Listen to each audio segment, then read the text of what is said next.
warahmatullahi wabarakatuh. Waalaikumsalam warahmatullahi wabarakatuh.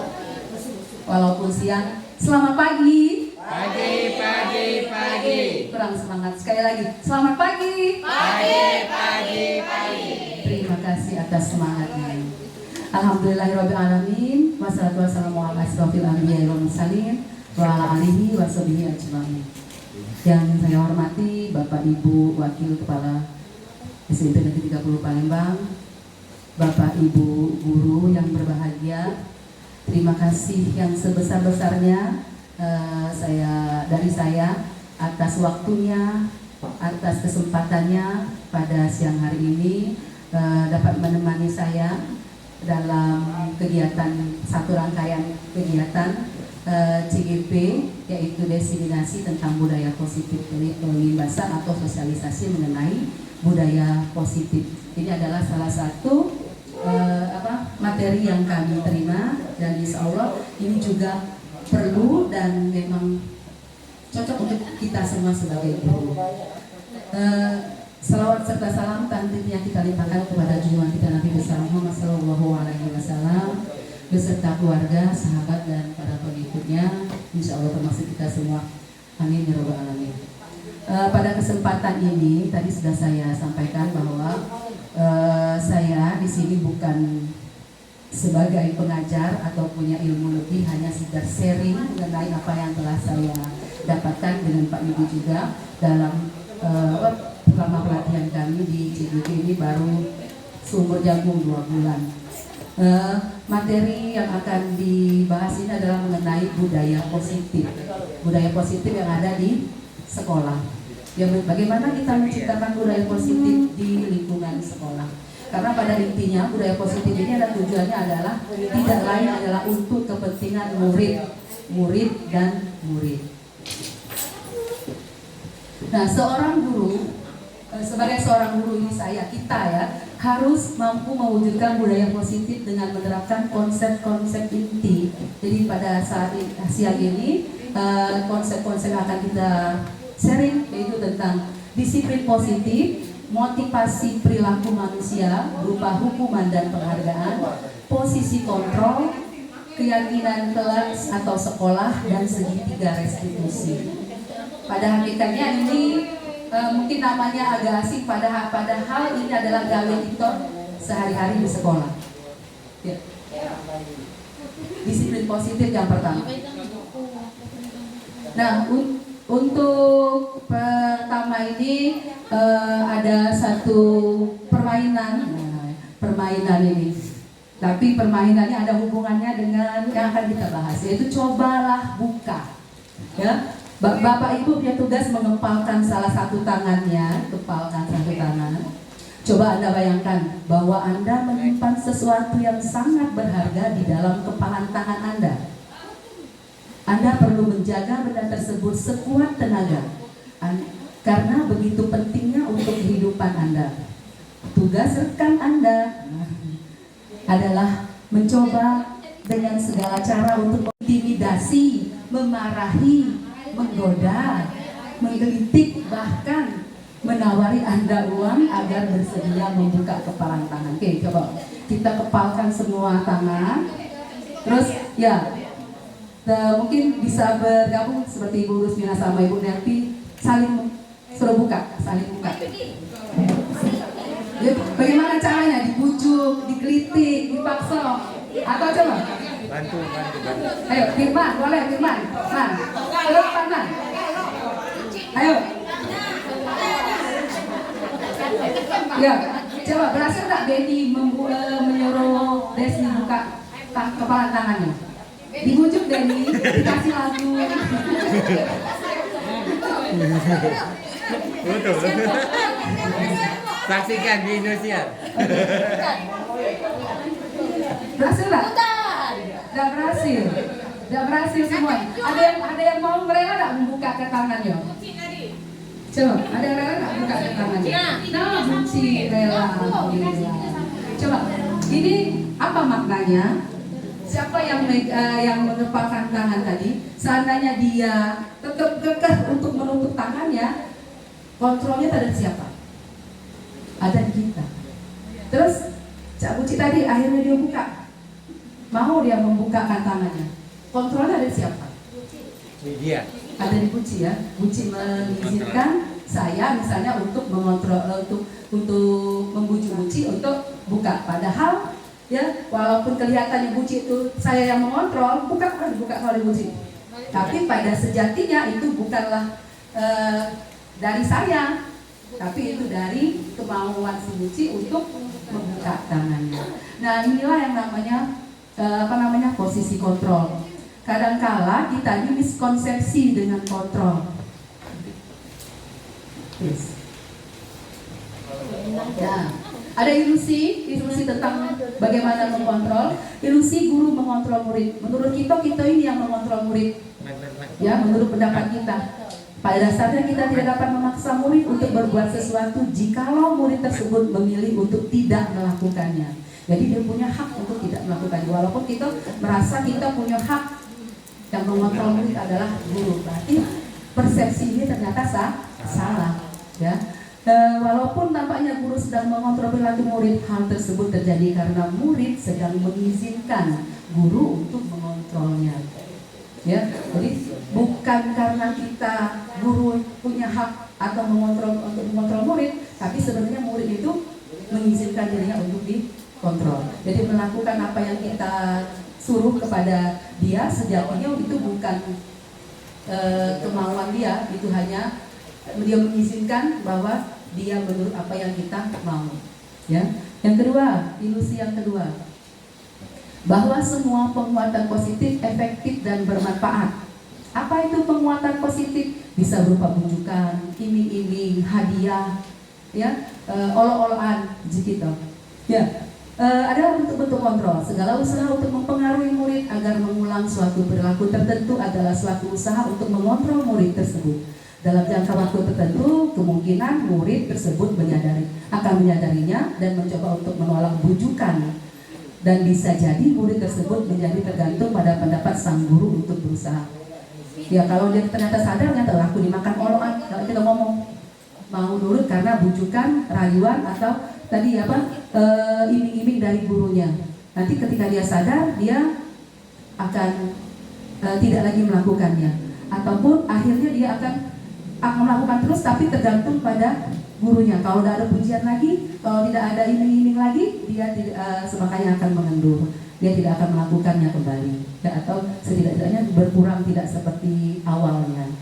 Selanjutnya, ilusi bahwa kritik yang membuat orang merasa bersalah dapat menguatkan karakter. Nah, kalau kita ngomong kritik membangun. Pada dasarnya kalau kritik yang membuat orang merasa bersalah itu tidak benar, salah. Ya, bukan dia menjadi sadar sebenarnya. Ya, menggunakan kritik dan rasa bersalah untuk mengontrol murid menuju pada identitas gagal. Mereka belajar untuk merasa buruk tentang diri mereka. Mereka mengembangkan dialog diri yang negatif, kadang-kala sulit bagi guru untuk mengidentifikasi bahwa mereka sedang melakukan perilaku ini. Karena seringkali guru cukup menggunakan suara halus untuk menyampaikan pesan negatif, menyindir dengan kalimat-kalimat walaupun dengan bahasa yang halus, tetapi berupa kritik bisa membuat anak merasa bersalah. Itu juga tidak bagus. Kadang-kala kita di rumah juga itu kita lakukan pada anak-anak kita. Kamu tidak sayang dengan wong tua, tidak kesian apa dengan wong tua kamu di rumah. Itu termasuk motivasi yang salah. Jadi anaknya itu, kalau kita yang melo-melo mewek-mewek, ya. Kalau dia ngomong iya, pada saat itu mewek-mewek, sadar. Esok-esoknya lupa lagi. Ya. Selanjutnya, ilusi bahwa orang dewasa memiliki hak untuk memaksa. Nah ini, kita orang tua ini biasanya merasa punya hak untuk memaksa anaknya, harus sekolah di sini, harus makan yang ini, harus begini dan begini. Ternyata ya saya juga ini sering saya lakukan. Ini adalah ilusi. Bukan kita yang punya hak untuk mengontrol anak. Anak itu punya keinginan sendiri, dia punya kontrol itu si anak. Mungkin dia nurut dengan kita pada saat itu. Karena apa tadi? Karena dia mengizinkan untuk dikontrol. Nanti ketika anaknya sudah mungkin di luar jangkauan orang tua, itu banyak terjadi tingkah laku anaknya jauh panggang daripada dia di rumah. Ya karena apa tadi? Di rumah dia merasa terpaksa. Nah sama halnya di sekolah. Ya kita kan guru kalau di sekolah orang tuanya. Kita merasa punya hak untuk memaksa anak. Misalnya kelasnya kotor, dipaksa. Mungkin pada saat itu kan banyak alasan anak tidak mau, mungkin ada sakit atau ada yang gimana, tapi kita kan masih tetap berdasarkan aturan kelas harus bersih, tanpa alasan mereka harus membersihkan, padahal ternyata itu termasuk ilusi kontrol yang salah ya. Nah, pada dasarnya materi yang kedua yaitu mengenai 3 motivasi perilaku manusia. Pada dasarnya apapun yang kita lakukan itu ada motivasinya. Diana Gosen dalam bukunya Restrain School Discipline menyatakan ada 3 motivasi perilaku manusia: untuk menghindari ketidaknyamanan atau hukuman, untuk mendapatkan imbalan atau penghargaan dari orang lain, untuk menjadi orang yang mereka inginkan, dan menghargai diri sendiri dengan nilai-nilai yang mereka percayai. Nah, ketiga motivasi ini kita bisa lihat yang mana yang sering kita terapkan dalam kehidupan kita sehari-hari. Pertama, untuk menghindari ketidaknyamanan atau hukuman. Kalau saya pribadi kadangkala juga motivasi saya itu karena bahasa kita ini biarlah menurut baik ya, menghindari ketidaknyamanan. Kalau saya ini padahal dalam hati kita tidak setuju, tapi kita akhirnya melakukan sesuatu yang menurut kita tidak nyaman, tapi kita lakukan. Ini motivasi yang pertama, ini eksternal, ekstrinsik ya. Dan juga berupa hukuman. Karena takut hukuman kita lakukan. Sama mungkin pada dengan anak-anak kita, karena takut dihukum, mungkin dia akan piket, mungkin dia akan cepat-cepat datang biar tidak terlambat. Artinya motivasinya ini belum benar. Ya, kalau dia takut melakukan sesuatu karena menghindari ketidaknyamanan, hukuman daripada aku ke depan disuruh ke depan ngomong ngebujang, gadis telat ya, atau kaki aku disuruh keliling lapangan, kemana aku turut tidak lah. Nah, ini namanya motivasinya eksternal atau ekstrinsik, bukan dari dirinya sendiri. Yang kedua, untuk mendapatkan imbalan atau penghargaan dari orang lain. Iming-iming, imbalan. Kalau dapat sekolah aku udah hebatnya, wow misalnya. Kalau anak-anak ada ibu itu biar dapat nilai bagus, belajar begini. Artinya motivasinya ini juga belum benar. Kadang-kala kita merasa sudah benar, kita memberi anak-anak, siapa kalau yang ada yang bisa menjawab, akan ibu kasih permen atau ibu kasih hadiah. Motivasi yang kita berikan itu sifatnya sementara. Nanti awalnya mungkin anak senang berlomba-lomba, dia mau dapat hadiah. Ketika kita tidak lagi bawa hadiah, ada dapat hadiah lagi, dia akan semangatnya akan menjadi lebih turun ya. Nah, yang mana motivasinya? Yang ketiga seharusnya secara teori ya, untuk menjadi orang yang mereka inginkan dan menghargai diri sendiri dengan nilai-nilai yang mereka percaya. Nanti ini yang namanya nilai-nilai yang mereka percaya ini sesuai dengan keyakinan mereka masing-masing. Kalau hubungannya dengan sekolah, kita nanti ada keyakinan kelas atau keyakinan sekolah materinya. Nah, sebenarnya dari tujuan dari disiplin positif ini adalah menanamkan motivasi yang ketiga yang tadi ya pada murid kita, yaitu menjadi orang yang mereka inginkan dan menghargai diri sendiri dengan nilai-nilai yang mereka percaya. Ketika murid-murid kita memiliki motivasi tersebut, mereka telah memiliki motivasi intrinsik yang berbeda, yang berdampak jangka panjang, motivasi yang tidak akan terpengaruh pada hukuman atau hadiah. Mereka akan tetap berperilaku baik dan berlandaskan nilai-nilai kebajikan karena mereka ingin menjadi orang yang menjunjung tinggi nilai-nilai yang mereka hargai atau mencapai suatu tujuan yang mulia. Teorinya indah nih ya. Inilah yang dimaksud, yang diinginkan oleh tujuan dari disiplin positif. Anak-anak itu memiliki kesadaran diri, bukan karena ada takut dengan hukuman, takut dengan tidak nyamanan, bukan karena ada iming-iming hadiah atau penghargaan, tapi memang dari dalam diri mereka berperilaku baik, itu berlandaskan nilai-nilai kebajikan yang karena mereka ingin jadi orang yang menjunjung tinggi nilai-nilai yang mereka hargai. Nah, untuk mungkin tingginya menurut kita ya. Kadang-kadang kita mengukur diri sendiri saja nggak sampai ke situ, tapi kita berusaha untuk menciptakan budaya positif ini kepada kita dan juga kepada anak-anak kita, bagaimana membangun motivasi yang benar-benar dari dalam dirinya. Jangan ngantuk, kita nyanyi ya Bu? Ya, sedikit dulu ya. Apalah ini? 1, 2, 3, 4, 5. Ada 5 kelompok boleh ya? Jadi 5 kelompok satu ya. Dari Asri sampai gawangnya Penny. Jadi Bu Siti sampai Bu Widya ya. 3. Banyak guru vokal kan. Bu Ngiring baik kami Berani sampai Ria. Ini Boeng sampai udah main di kedua. Hari lah ini. Situ Ria, ya lah. Dah. Ya ini lah ya. Kita nyanyi lagu Potong Bebek Angsa. Nah, rame-rame. Apa semua kan? Dapat Firman. Coba Firman ke depan. Yuk, 1, 2, 3. Bebek angsa masa dikuali, mengalir dada dan seorang kembali, seorang ke kiri, seorang ke kanan, la la la la la la la la la. Walaupun tidak semangat. Sekarang kita ganti kalimatnya. Nah, barisan ini pakai wak. Wak. Barisan ini pakai wik. Yang ini wuk. Wek. Ini wok ya. Nah, jadi kalau saya tunjuk berarti di sini nyanyinya pakai wak, ini pakai wik, ini pakai wuk, ini pakai wek, ini pakai wok. Yuk kita mulai. 1, 2, 3.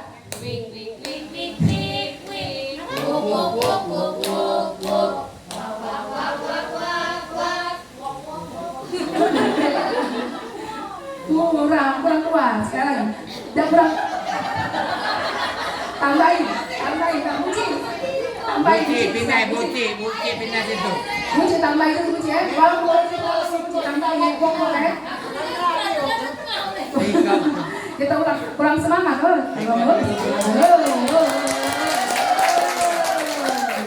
Kita mulai. Dah, rombongan ini. 1, 2, 3.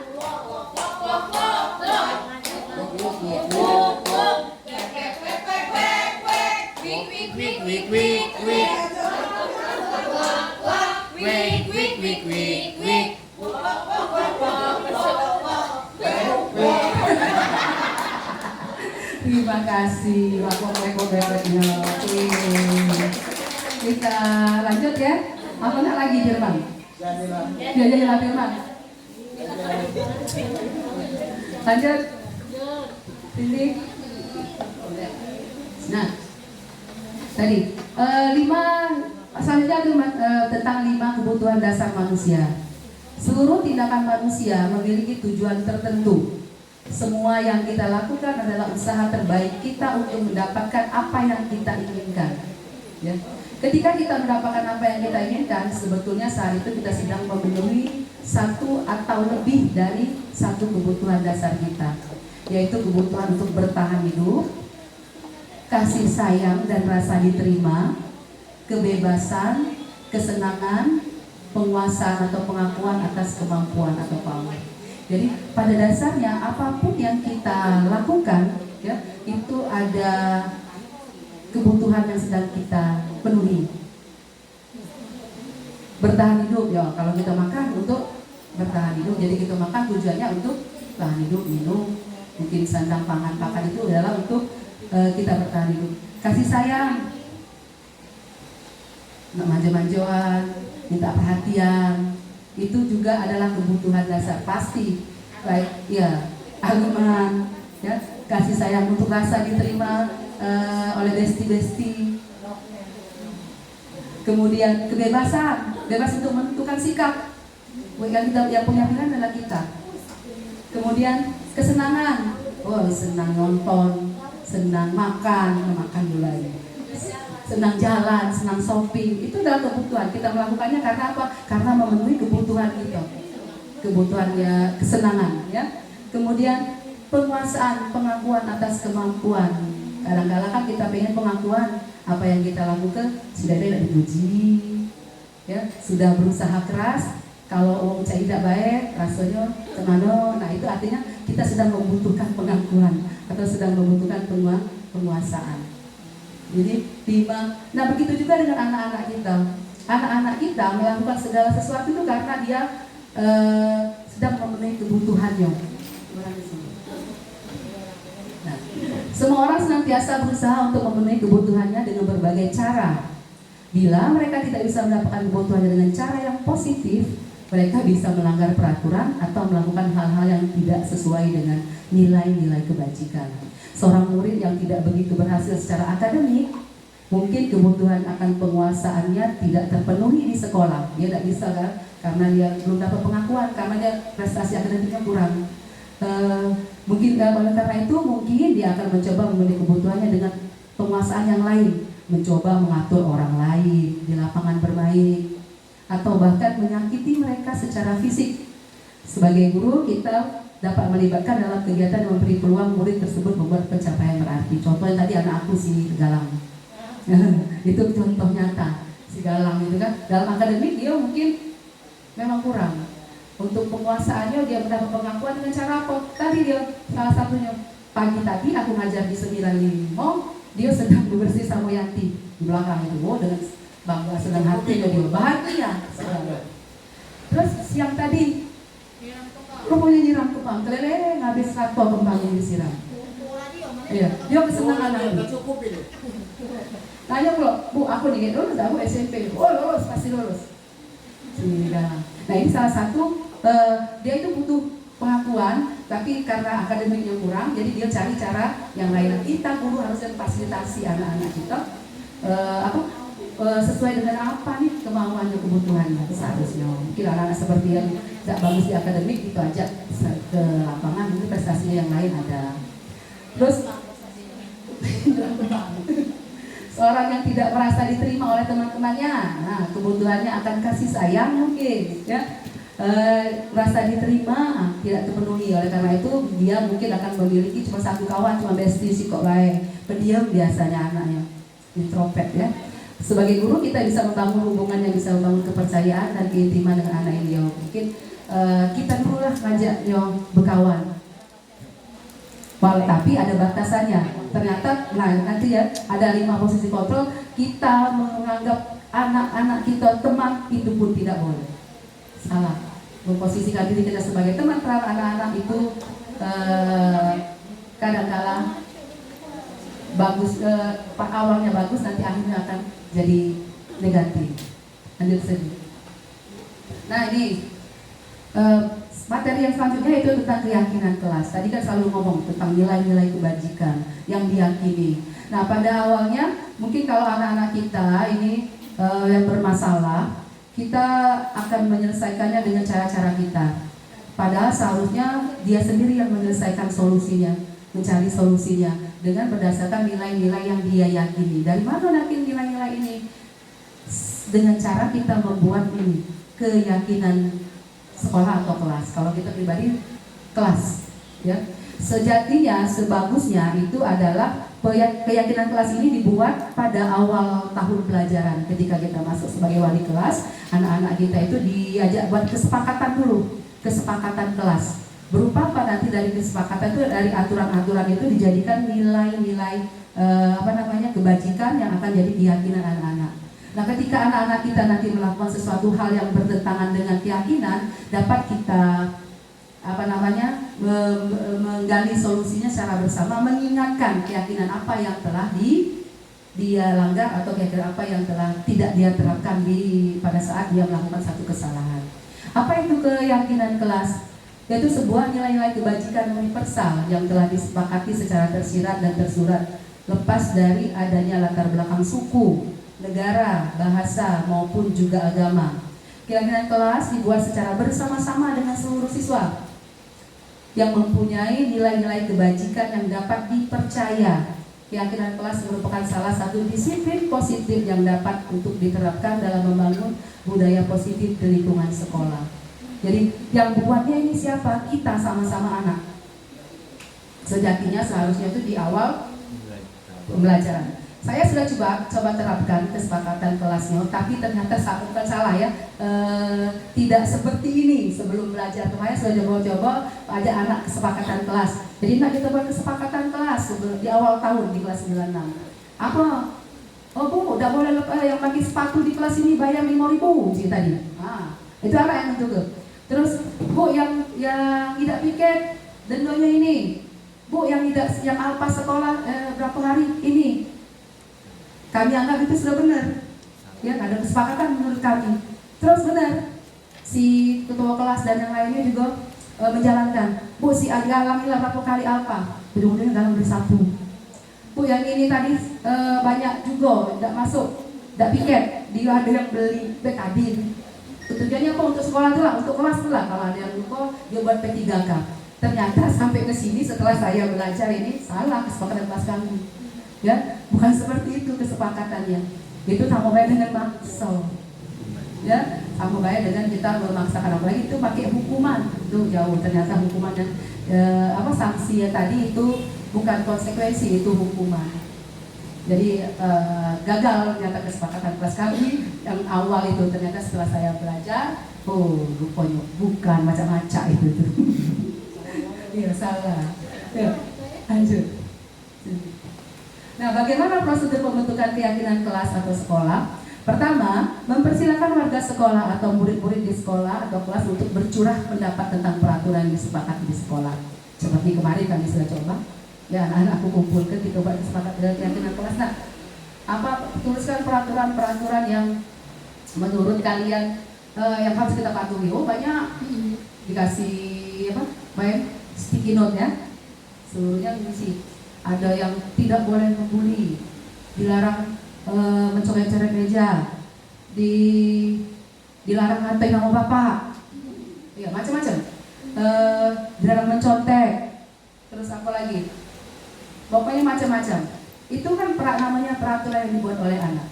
Kita terima, ditampung dulu. Kemudian apa yang dilakukan setelah anak-anak bercurah pendapat tentang peraturan? Mencatat semua masukan para murid, warga sekolah di papan tulis atau di kertas besar, di mana semua anggota kelas dapat melihat hasil curah pendapat tersebut.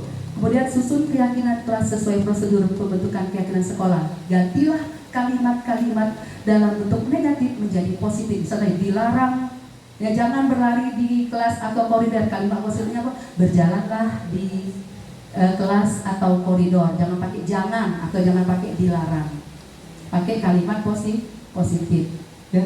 Kemudian tinjau kembali daftar curah pendapat yang dicatat. Mungkin mendapati bahwa pernyataan yang ditulis di sana masih banyak berupa peraturan-peraturan. Selanjutnya ajak warga sekolah atau murid untuk menemukan nilai kebajikan atau keyakinan dituju di peraturan tersebut. Contoh, berjalan di kelas, dengarkan guru, datanglah tepat waktu. Itu nilai kebajikannya itu atau keyakinan terus saling menghormati. Sama tadi kan, dilarang membuli. Itu mungkin nilai kebajikannya adalah saling menghormati. Atau nilai kebajikannya hormat. Nah, keyakinan inilah yang dimasukkan dalam daftar untuk disepakati. Berarti dari poin-poin peraturan anak yang dibuat tadi kita kelompokkan mana yang termasuk harus saling menghormati. Ya. Kemudian tinjau ulang keyakinan kelas secara bersama-sama. Seharusnya setelah beberapa peraturan telah disatukan menjadi kalimat keyakinan, jumlah butir kenyataan semakin berkurang. Sebaiknya keyakinan itu tidak terlalu banyak, berkisar 3-7 prinsip keyakinan. Bila mana terlalu banyak, warga kelas akan sulit mengingatnya dan akibatnya sulit untuk dijalankan. Setelah keyakinan sekolah dibuat, maka semua warga kelas dipersilakan meninjau ulang, kemudian menyetujui dan menandatangani keyakinan tersebut, termasuk guru dan warga murid.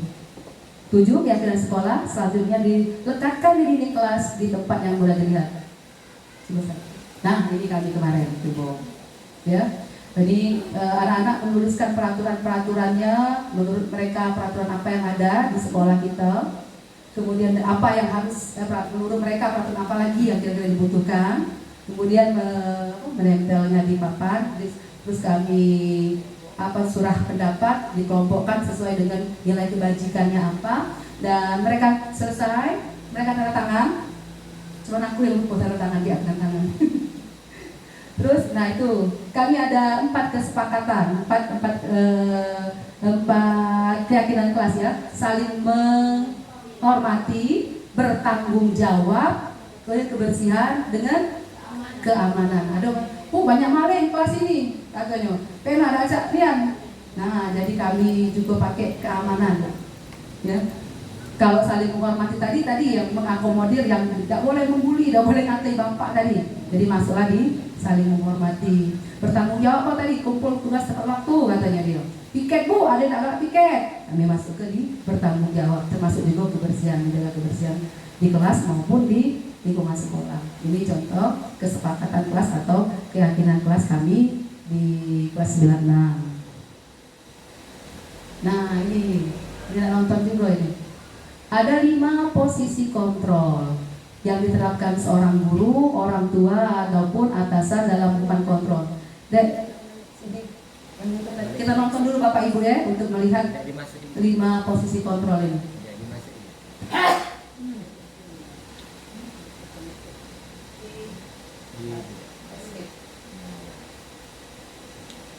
Cepat ya, cepat tidak?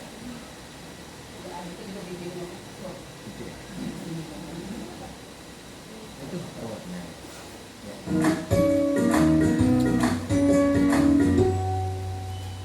Salam bahagia Ibu dan Bapak guru hebat. Dalam penerapan disiplin positif restitusi, salah satu program yang dikembangkan adalah 5 posisi kontrol. 5 posisi kontrol dalam restitusi adalah proses perjalanan seorang pendidik agar dapat mengenali dirinya. Pada video kali ini, kita akan membahas tentang 5 posisi kontrol yang dikembangkan oleh Diane Dawson dan contoh penerapannya.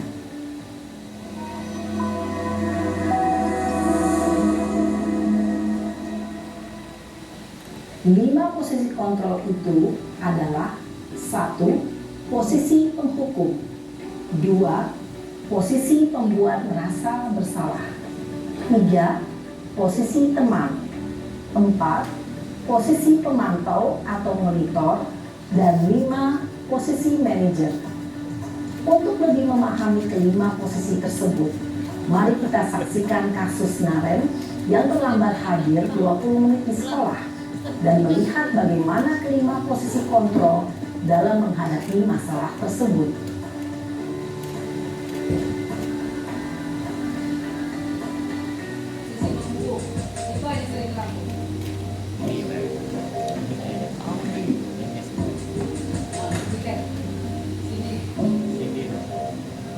Naren, sini kamu. Selamat pagi Bu. Selalu terlambat. Kamu deh, pasti terlambat. Maaf Bu, saya Apa? Apa coba? Alasan kamu apa lagi? Kapan sih kamu tidak terlambat? Malas sekali ya kamu jadi anak. saya Dasar pemalas. Gak kapok-kapok sih kamu. Sudah berapa kali terlambat? Sana, kamu keliling lapangan basket 2 kali. kenapa saya harus keliling lapangan basket Bu? Kenapa? Kamu melawan ibu? Berani-beraninya jawab sudah terlambat, masih berani jawab pula. Sekarang keliling lapangan basket 5 kali sekalian. Biar kamu cepat pergi sana ke lapangan basket. Posisi penghukum yang berbicara anak ini Abdi belum Sinyalnya Bu, sinyal Bu, sinyal nih. Sabotase nih dengar. Sabotase nih saya. Ya, coba kalau kita merefleksi diri, inilah yang sering terjadi di sekolah kita. Dengan jelek, menunjuk, kalau nggak telat, nyawa, kita nyawa dulu. Oh nggak salah. Aku latih. Siapa? Di rumah itu. Astrid aja ya. Dijemur itu. Pakai wifi siapa yang ada kota? Ya itu namanya posisi penghukum. Boleh tidak penghukum ini? Tahu banyak ada. Boleh tidak kira-kira? Banyak ada boleh. Banyak ada. Kalau berdasarkan ini tidak boleh. Tapi menunjuk-nunjuk, Nunjuk boleh tak boleh. berkacak pinggang, Berarti ini kau tuh membentak-bentak. kau ya kau. Kawin setelah. Ya. Nah ini nah. Pakai kepala bu, kau tuh telat.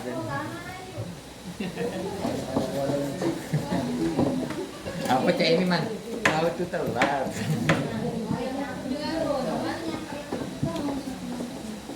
Pakai.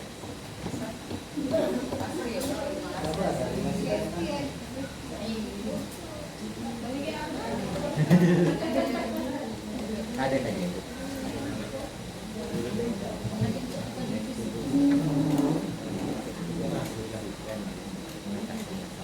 Keliling lapangan basket 5 kali sekalian. Biar kapok. 4. Pergi sana ke lapangan basket. Pas lapangan basket. Ini lah basket. posisi penghukum biasanya berbicara dengan nada tinggi, menghardik, menunjuk-nunjuk, menyakiti, dan menyindir. Hukuman bisa berupa fisik maupun psikis. Ibu dan bapak guru hebat. Dampak yang terjadi pada murid ketika guru berada pada posisi penghukum adalah murid cenderung akan memberontak, bahkan menyimpan dendam. Ya, mari dendam.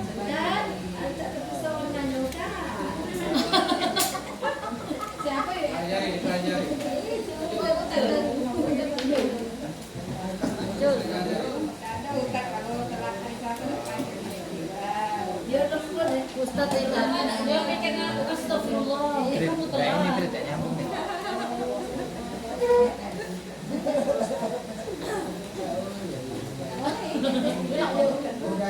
Beragama itu.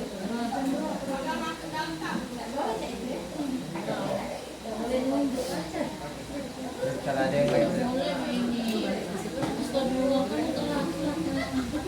Kamu telat. Ya Fajol. Fajol. Ya, ada kesalahan teknis, kita belum bayar wifi kali ini. Ya, bisa sedikit. bisa deh. Bisa deh, nggak bisa. Depannya dia lain.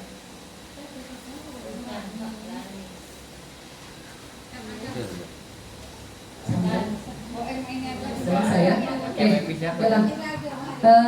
Tadi posisi penghukum, ya, posisi kontrol penghukum. Ini murid jadi pendendam, tidak menyukai gurunya. Dendam dia. Ah ibu, ingat sampai seumur hidup. Saya juga pernah merasa di SMP dulu, SMP 15, kami ada ibu namanya Ibu Rosmi Sinaga. Ya. Nah, baru kelas naik masih di SMP. Kelas 3 SMP, baru naik itu belum ada bilas tiket. Kami datang tiket. Apa yang dia duduk di sandaran kursi kan ada yang lepas. Kami duduk dipukul pakai sandaran kursi itu sekelas lebuk sampai sekarang tidak lupa. Ini dari salah satu kalau posisi kita sebagai penghukum, anak bukan ingat bagusnya, ingat jeleknya, dia pendendam. Ini posisi yang kedua ya, sebagai pemberi rasa bersalah.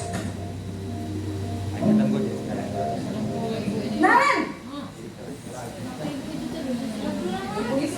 Guru piket memang itu. Selamat pagi Bu.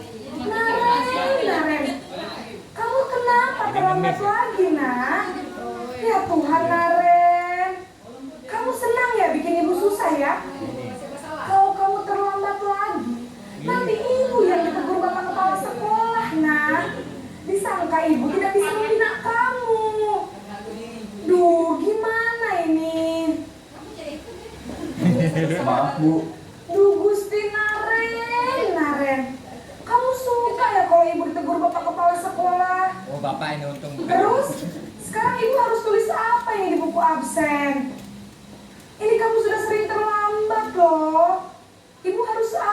coba? Maaf Bu, maaf sekali. Ya sudah, lain kali jangan bikin ibu susah lagi ya nak ya. Ibu tidak akan kuat lagi kalau kamu begini terus. Bisa jantungan kalau ibu tegur bapak kepala sekolah. Sana cepat ke kelas. Maaf ya Bu, maaf sekali. Marpio itu mah. Posisi pembuat rasa bersalah berbicara dengan nada tenang, cenderung lembut. Namun kata-kata yang diutarakan membuat murid merasa menjadi orang yang gagal, memandang buruk dirinya sendiri, merasa tidak berharga, dan tidak sanggup membahagiakan orang lain. Ketika guru mengambil posisi pembuat rasa bersalah, murid akan menganggap dirinya yang bersalah dan ia akan menyimpan emosi negatif tersebut di dalam dirinya.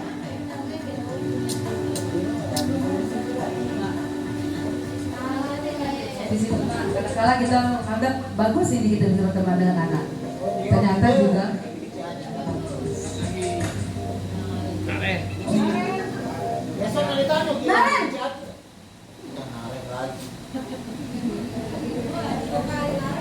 Selamat pagi Bu. Wah, sudah jam berapa ini nak? sekolah ini Terlambat lagi ya sayang. Iya Bu, habis ibu saya lupa bangunkan saya Bu. Kamu malah menyalahkan ibu kamu. Firman yang dengan sama Kamu Tio. bukannya anak yang larinya paling kencang. Kok terlambat sih? Iya Bu, saya memang terlambat bangun tadi. Jadi biarpun saya lari kencang, tetap gak kekejar Bu. Ya sudah sana. Nanti lain kali larinya lebih kencang lagi ya. Biar gak terlambat lagi. Bikin senang ibu. Demi ibu. Bisa kan? Bisa lah Bu. Ya sudah sana masuk kelas. Ibu beresin urusan absen kamu. Kamu ini ada saja. Bagus. Dalam posisi teman, guru berbicara dengan nada suara ramah, akrab, cenderung bersenda gurau untuk menjaga suasana tetap santai.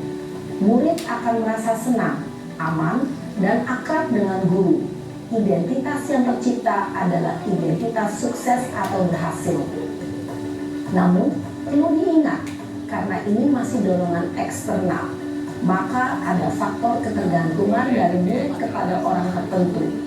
Di sini, guru aksennya, sehingga di lain waktu, murid bisa berperilaku baik, namun hanya kepada orang-orang tertentu saja.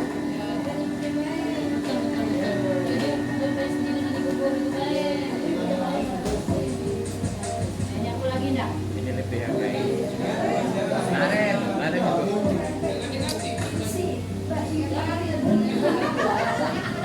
Naren!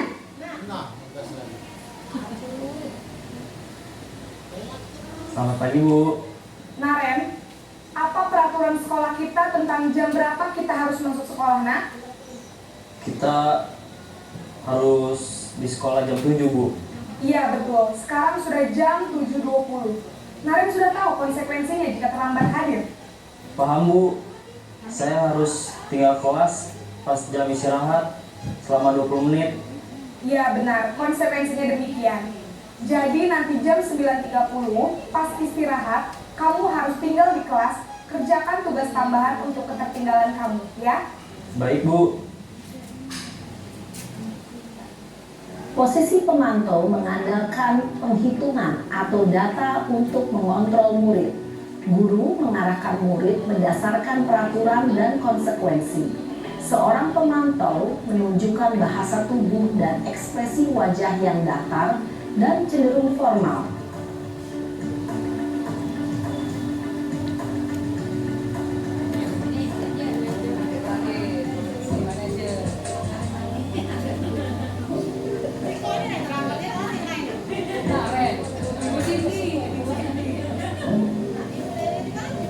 Naren!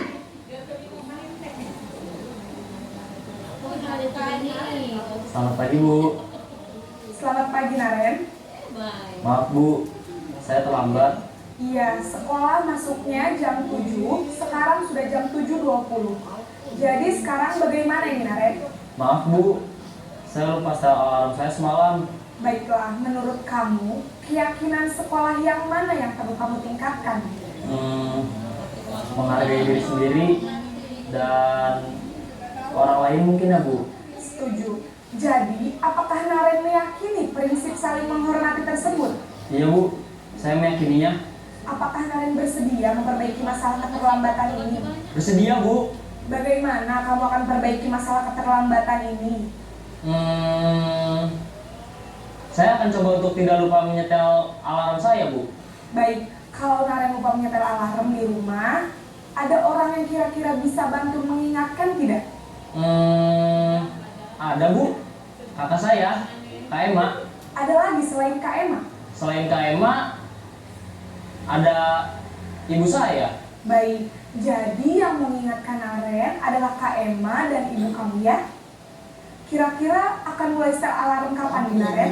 Setelah pulang sekolah, akan segera saya lakukan. Baik, jadi Naren akan setel alarm untuk bangun besok pagi dan akan diingatkan oleh kakak dan ibunda Naren ya? Ada lagi yang mungkin perlu dilakukan Naren? Agar tidak terlambat bangun lagi. Tidak ada Bu. Baik Naren, terima kasih untuk kerjasama kamu. Sekarang kamu perlu kembali ke kelas untuk belajar. Baik Bu, terima kasih. Posisi manajer adalah posisi kontrol yang disarankan untuk membimbing murid memiliki sikap disiplin yang positif, yaitu murid yang mandiri, bertanggung jawab, dan dapat memecahkan masalah. Tujuan dari posisi ini adalah agar murid dapat berefleksi atas tindakannya. Guru akan dengan tulus memberikan pertanyaan-pertanyaan bermakna, sehingga membuat murid dapat belajar dari kesalahannya dan mencari sebuah solusi untuk menyelesaikannya. Ibu dan bapak guru hebat setelah mengamati adegan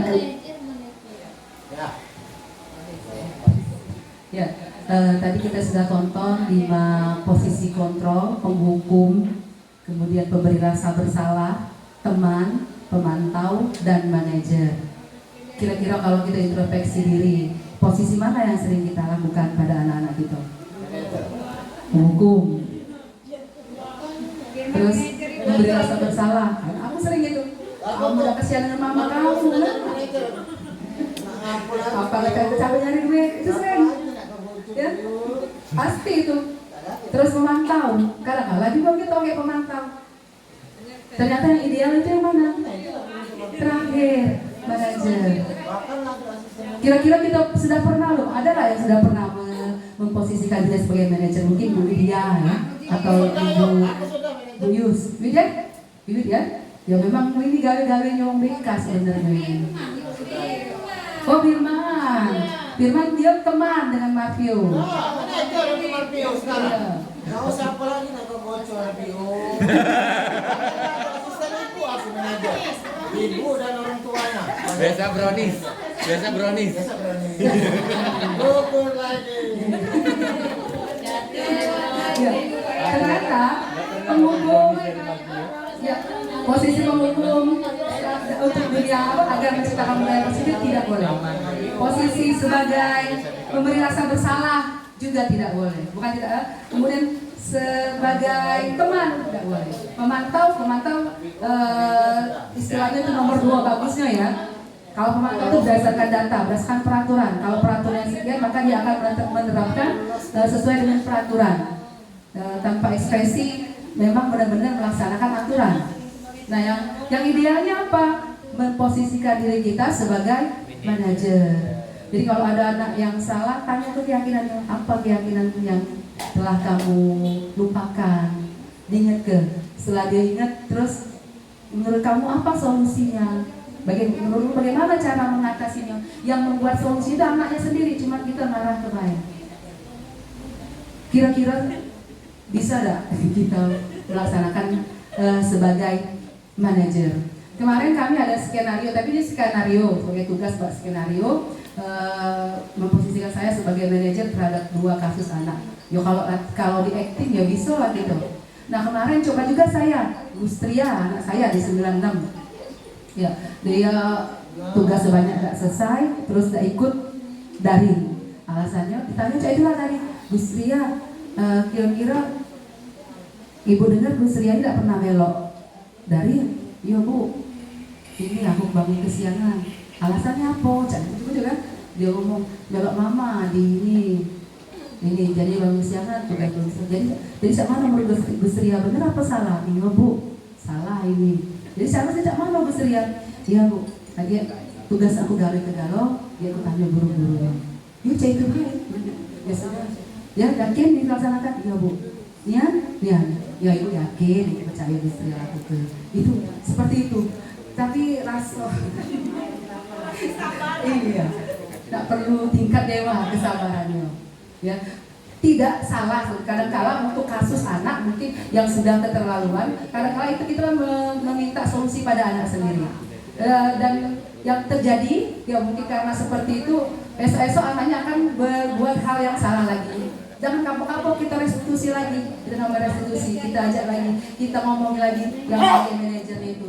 Dan kalau apabila memang sudah tidak, ranahnya sudah tidak bisa lagi kita luruskan, ya baru pakai konsekuensi.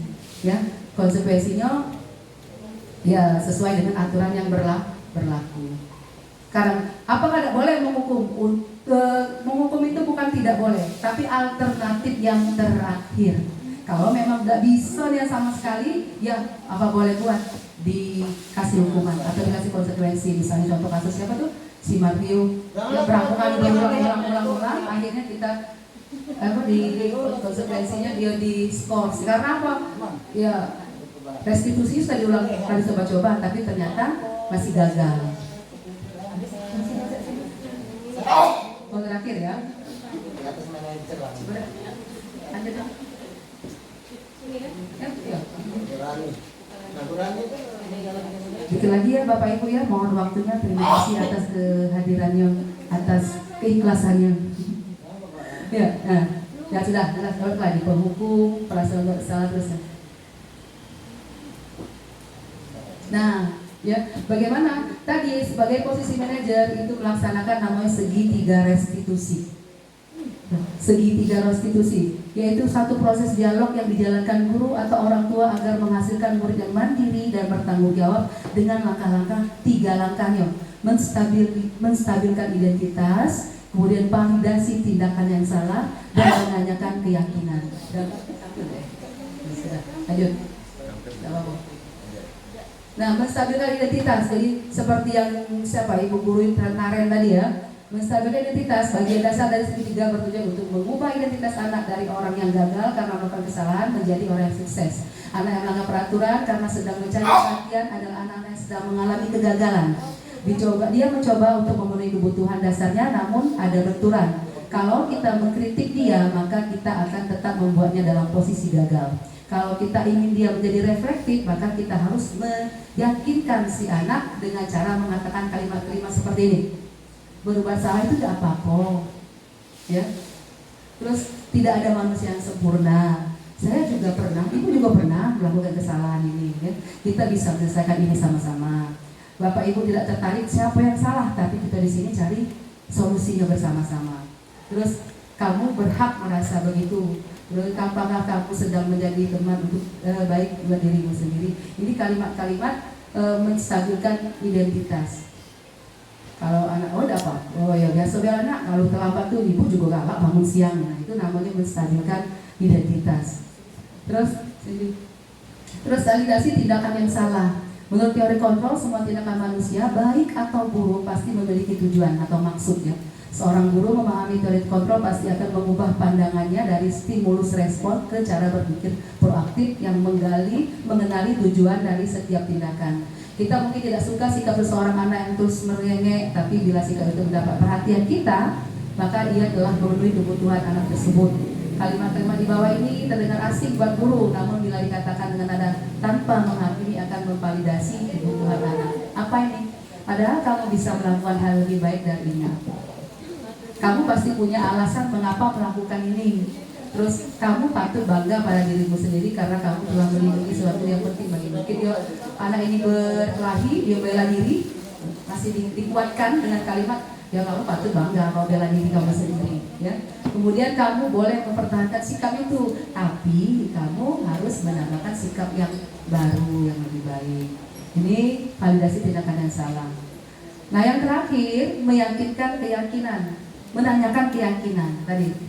Teori kontrol menyatakan bahwa kita pada dasarnya termotivasi secara internal ketika identitas sukses telah tercapai langkah pertama tadi, dan tingkah laku yang salah telah divalidasi pada langkah kedua, maka anak akan siap untuk dihubungkan dengan kalimat yang dia percaya dan berpindah menjadi orang yang dia inginkan. Pertanyaan-pertanyaan ini menghubungkan keyakinan anak dengan keyakinan kelas atau keluarga. Apa yang kita percaya sebagai kelas atau keluarga? Terus nilai apa nilai-nilai umum yang kita sepakati? Apa bayangan kita tentang kelas yang ideal? Kamu mau jadi orang yang seperti apa? Keyakinan kelas apa yang telah kamu, yang belum kamu bentuk? Kira-kira keyakinan kelas kita yang mana yang telah kamu langgar? Jadi dia sendiri yang menemukannya. Oh bu, tidak menghormati orang lain di sana. Terus kalau tidak, bagaimana solusinya menurut kamu? Apa yang harus kamu lakukan? Ya, mungkin dia ngomong, ya bu besok tidak lagi aku udah ini, atau mungkin aku akan minta maaf pada yang bersangkutan, ya. Tapi yang buat solusinya itu adalah anaknya sendiri, bukan kita.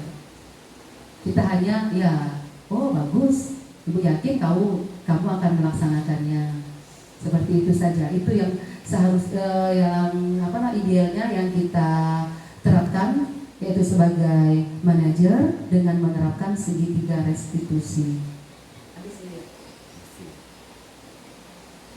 Alhamdulillah. Ya, mungkin itu saja yang dapat saya sampaikan. Terima kasih sebesar-besarnya kepada Bapak Ibu atas ya. Kalau ada yang mau di sharing-sharing boleh. Sama-sama bukan namanya sharing. Tidak ada? Ya.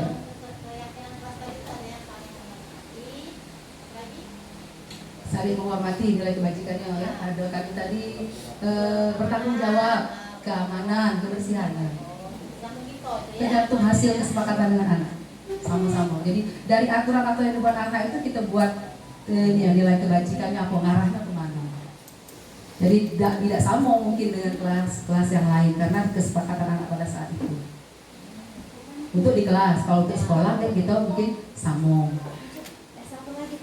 Ada lagi? Oh, terima kasih. Terima kasih sekali lagi kepada Bapak Ibu atas waktunya, atas kesempatan, atas kerelaannya. Saya ucapkan terima kasih yang sebesar-besarnya. Selanjutnya saya mohon maaf atas mungkin ada kata-kata yang tidak berkenan. Kepada Allah saya mohon maaf. Wabillahi taufiq wal hidayah. Wassalamualaikum warahmatullahi wabarakatuh. Terima kasih.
Assalamualaikum warahmatullahi wabarakatuh.